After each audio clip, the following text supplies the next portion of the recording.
Hello viewers, daily மேக்ஸில் shortcut பார்த்துட்டு இருக்கோம். நெக்ஸ்ட் இந்த சம் பார்க்கலாம். இந்த சம் பாருங்க.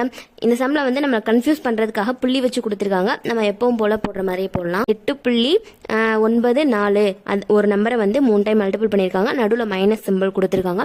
3.56ங்கிறத 3 டைம் மல்டிபிள் பண்ணியிருக்காங்க. அவ்வளோதான். நம்ம எப்பவும் போல் நடுவில் எடுப்போம் இல்லையா, இந்த 2 நம்பரை மட்டும் எடுத்து மைனஸ் பண்ணி போட்டோம்னா ஆன்சர் வந்துடும். கீழே உள்ளதுனா நம்ம பார்க்கவே வேணாம். இப்போ 8.94ஐயும் 3.56 மைனஸ் பண்ணணும். மைனஸ் சிம்பிள் தானே கொடுத்துருக்காங்க, அதனால மைனஸ் பண்ணோம் அப்படின்னா நமக்கு என்ன ஆன்சர் வரும்னா, இங்கே 8ன்னு வரும். 14,000, அதனால 8ன்னு வரும். இங்கே வந்து 3ன்னு வரும். 5 இந்த புள்ளி இருக்கிறனால புள்ளி வச்சுட்டோம், அவ்வளோதான்.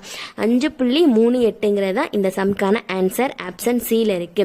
எதுவுமே பண்ணல. இந்த மாதிரி வந்துச்சுன்னா ஒரு நம்பரை 3 டைம் மல்டிபிள் பண்ணியிருக்காங்க, அப்புறம் ஒரு நம்பரை 3 டைம் மல்டிபிள் பண்ணியிருக்காங்க. இந்த மாடல் வந்துருச்சு அப்படின்னால என்ன பண்ணணும், நடுவில் இருக்கிற 2 நம்பரை மட்டும் எடுத்து என்ன சிம்பிள் கொடுத்துருக்காங்களோ போட்டு ப்ளஸ் இருந்தால் ப்ளஸ் பண்ணிடணும், மைனஸ் இருந்தால் மைனஸ் பண்ணிடணும். இந்த சம்பளம் மைனஸ் பண்ணி போட்டோம்னா இந்த ஆன்சர் வந்துருச்சு. அவ்வளோதான். நெக்ஸ்ட் வீடியோ பார்க்கலாம். தேங்க்யூ.